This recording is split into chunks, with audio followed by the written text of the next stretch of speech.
Series গ ticket number 14704 1470 ticket আবার বেশটাই রাতের বেলা মেলাতে মোবাইল মাঝে খুব সুন্দর view. Double for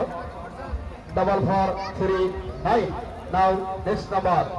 Naresh number running number then number চলে প্রতি নাম্বার নাম্বার চলবে নারেশ নাম্বার রানিং নাম্বার গড়িয়ে সীমানা পেরিয়ে বাউন্ডারি স্কোর নাম্বার 4 4 নাম্বার এটা একটি আরো সিজন নাম্বার ওঠো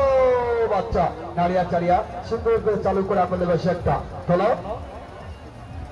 সকল রাখন ইজ আউট টিকিটের খেলা হলো সিরিজ টিকিট নাম্বার 03142 0314 টিকিটে অবশ্যই লাগা হচ্ছে জান্নাত পাল মোবাইল নাম্বার 073459788 নাও নেক্সট নাম্বার বেন্দ্রা চলা next number running number Rakib তুমি আমার কাছ থেকে টিকিট নিবা নাম্বার